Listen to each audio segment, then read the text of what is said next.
আসসালামু আলাইকুম। আমি শাপলা এসএমএ লাইফস্টাইল ব্লগ চ্যানেলে আপনাদের সবাইকে স্বাগত জানাই।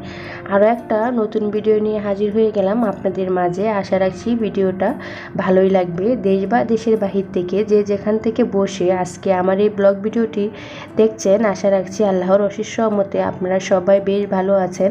আলহামদুলিল্লাহ, আমি আমার পরিবার নিয়ে বেশ ভালো আছি। সকালবেলা নাস্তা হয়ে গেছে, নাস্তার পরে থেকে আমি ভিডিওটা শুরু করেছি। এখন আমি কিছু ফল নিয়ে এসেছিল রাত্রে, এগুলা কিন্তু আমি আর ডালি নাই। তো সকাল নাস্তা হয়ে গেছে, সকালে নাস্তা হওয়ার পরেই কিন্তু আমি ফলগুলো আর কি ঢেলে নিচ্ছি। এই জায়গায় আমরা আর হয়েছে আম নিয়ে এসেছিল।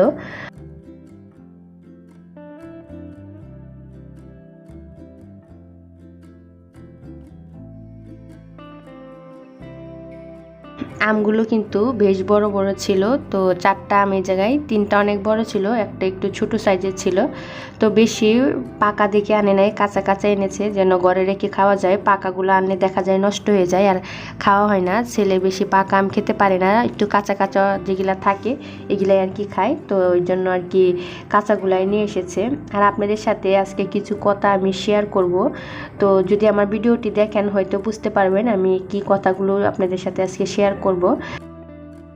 আমরা যারা গ্রাম ছেড়ে শহরে থাকি তাদের কিন্তু অনেক খরচ খরচা, রুম ভাড়া, খাওয়া দাওয়া, বাচ্চা কাচ্চা, তারপরে পড়ালেখা, এগুলা বাদেও কিন্তু টুকিটাকি অনেক কিন্তু খরচা থাকে। তার জন্য কিন্তু আমাদের যারা গ্রাম ছেড়ে শহরে থাকি তাদের কিন্তু চাকরি বাকরি করতে হয়। তো সেম আমাদের ছেলের বাবা এরকম চাকরি করছিল। তো হঠাৎ করে চাকরিটা ছেড়ে দিয়েছিল, তখন আমি ইউটিউবিং শুরু করেছি। তো ইউটিউবিং চলছে আমার প্রায় 9 মাস, এই মাস চলে গেলে 9 মাস হবে। তো 9 মাস ধরে কিন্তু ছেলের বাবা ঘরে বসা। যেহেতু ঘরে বসা, তো সংসারটা কিভাবে চলে শহরের বাড়িতে রুম ভাড়া দিয়ে সব কিছু নিয়ে অনেকটাই কষ্টের ভিতরে ছিলাম। তো অনেক দিন পরে কিছু একটা আর কি কারণে একটা ভাইয়ের সাথে কথা হয়। ওই ভাইয়ের সাথে কথা হওয়ার পরেই ভাইয়াটা আর কি চাকরির বিষয়ে কথা বলে। তো বলার পরে ওই জায়গায় ইন্টারভিউ দিয়ে আসে। তো 3-4 দিন পরে আবার ওকে আর কি ডাকে।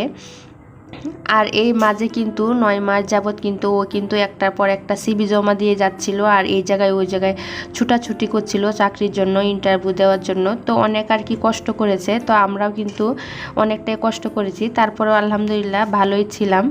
তো 3 দিন পরে যখন আবার ডাকে তখন কিন্তু চাকরিটা ওর হয়ে যায়, মোটামুটি এখন চলা যাবে আর কি।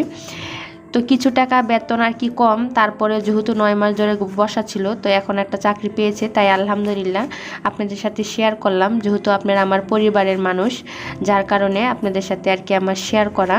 তো শহরের বাড়িতে একটা মানুষ যখন বসা থাকে আর যখন ওর ফ্যামিলি নিয়ে থাকে, বাচ্চা কাচ্চা আর কি নিয়ে থাকে, রুম ভাড়া দিতে হয়, তখন যখন বসে থাকে তখন যে কতটা কষ্টদায়ক সময় আর কি আমরা পার করেছি সেটা কিন্তু আমি আর কি বুঝতে পেরেছি, বা ছেলের বাবাও কিন্তু বুঝতে পেরেছে। আমাদের সাথে সাথে কিন্তু ছেলেটাও কিন্তু টুকটাক কিন্তু কষ্ট করেছে। যাই হোক, এখন একটা চাকরি পেয়েছে, তাই জন্য আপনাদের কাছে বলি প্লিজ দোয়া করবেন যেন এই চাকরিটা থাকে বা পরবর্তীতে ভালো একটা চাকরি হয়, সেটার জন্য আপনাদের কাছে আমি দোয়া চাচ্ছি। তো কথা বলতে বলতে আমি কিন্তু বেগুন কেটে নিয়েছি। এই জায়গায় আমি বেগুন ভাজি করব, ডিম দিয়ে বেগুন ভাজি। তো শুধু বেগুন ভাজি তো সবাই খেয়ে থাকেন, তো আজকে আমি ডিম দিয়ে ভাজি করব। এই ভাজিটা খেতে কিন্তু অসাধারণ মজা হয়।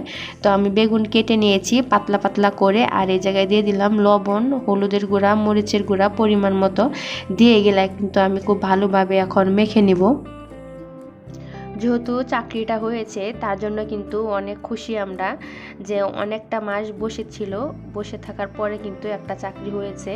যখন একটা চাকরি থাকে তখন কিন্তু বোঝা যায় না যে একটা চাকরির কতটা আর কি কষ্ট নেওয়া, কিন্তু এটা 9টা মাসে কিন্তু আর কি বুঝে ফেলেছি আমরা। আর ছেলের বাবা যে চাকরিটা ছেড়েছে, তো ওই জায়গায় একটু ওর বসের সাথে একটু গ্যাঞ্জাম হয়েছিল, যার কারণে ছেড়ে দিয়েছিল, ভাবছিল যে অন্য জায়গায় চাকরি আর কি হবে। তো পরবর্তীতে আর হলো না। তো 9 মাস আর কি চলে গেল দেখতে দেখতেই, আর অনেকটা কষ্ট করেছি।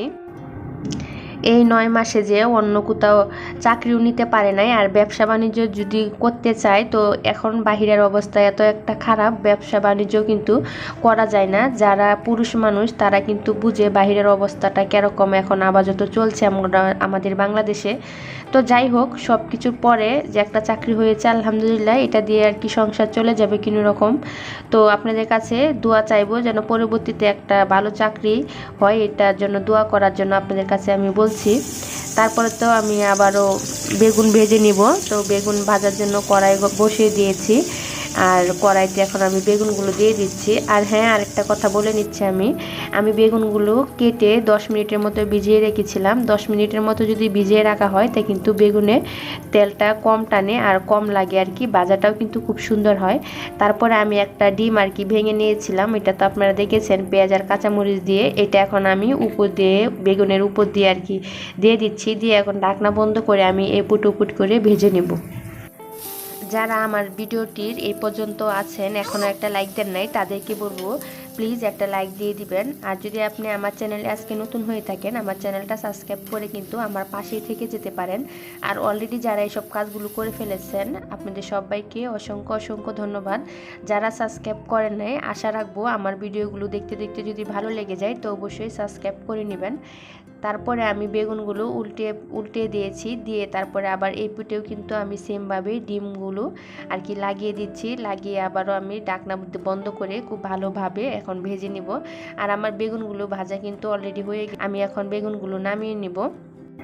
যারা কোনো সময় এভাবে ডিম দিয়ে বেগুন ভেজে খান নাই তারা কিন্তু এভাবে দেখতে পারেন, খেতে কিন্তু অসাধারণ হয় খিচুড়ি বা পোলাও সাদা ভাতের সাথে।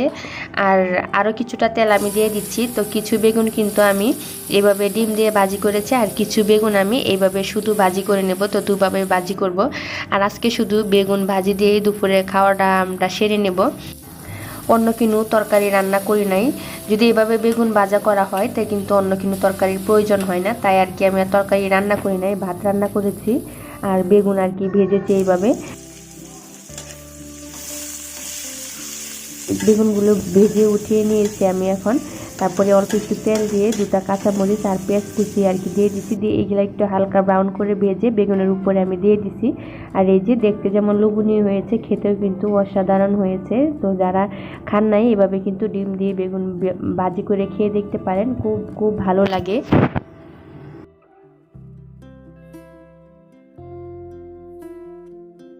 রান্না করার পরে যে আম নিয়ে এসেছিল, এখন ওই একটা আম আর কি কেটে দিচ্ছি ছেলেকে। তো আমরাও আর কি খাবো, তো বড় একটা আমি নিয়েছি, এখন আর কি আমটা কেটে নিচ্ছি। তো আমটা খেতে ভালোই লেগেছে, বেশি একটা আর কি মিষ্টি না আবার টকও না। তো ঘরে রাখলে মনে হয় আরেকদিন আর একটু বেশি মিষ্টি হতো। তো যেহেতু এনেছে তো আজকে আর কি কেটে নিচ্ছি, তো কালকে আবার ওইগুলা কাটবো।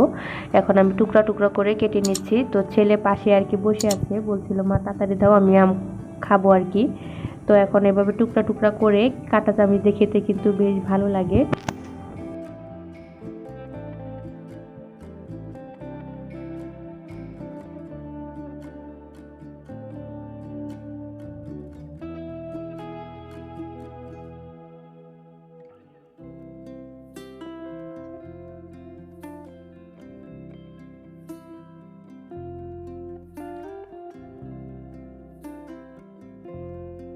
আমগুলো কিন্তু আমি কেটে নিয়েছি টুকরা টুকরা করে, ছেলেকে বলছি বাবা তুমি একটা কাঁটা চামচ নিয়ে আসো তারপরে আমরা খাবো। আর ছেলে একটা কাঁটা চামচ নিয়ে এসেছে, এখন আর কি আমরা আমগুলো খেয়ে নিচ্ছি। তারপরে আর কোনো ভিডিও করি নাই দুপুরের পরে। তো বিকালবেলা একটু ছাদে এসেছি, তো বৃষ্টি হয়েছিল, তো অনেক ভালো লাগছিল ছাদটা দেখতে, তার জন্য আর কি একটু ভিডিও করে নিলাম। আর কথা বলতে বলতে আমি কিন্তু ভিডিওর লাস্ট পর্যায়ে চলে এসেছি। যদি আমার ভিডিওটা ভালো লেগে থাকে কমেন্টের মাধ্যমে কিন্তু জানাতে ভুলবেন না, ভালো লাগা মন্দ লাগা জানাতে পারেন। আর আকাশটা কিন্তু মাশাআল্লাহ অসাধারণ দেখতে দেখতে আর কি লাগছিল, তো ভিডিও করে নিলাম। আর ছাদে কিছু গাছ ছিল, এই গাছগুলো আর কি ভিডিও করে নিলাম। আর এই যে এগুলা হয়েছে পাথরকুচি গাছ। তো আজকের ভিডিওটা এই পর্যন্তই। সবাই ভালো থাকবেন, সুস্থ থাকবেন, আমাদের জন্য দোয়া করবেন। আল্লাহ হাফেজ, আসসালামু আলাইকুম।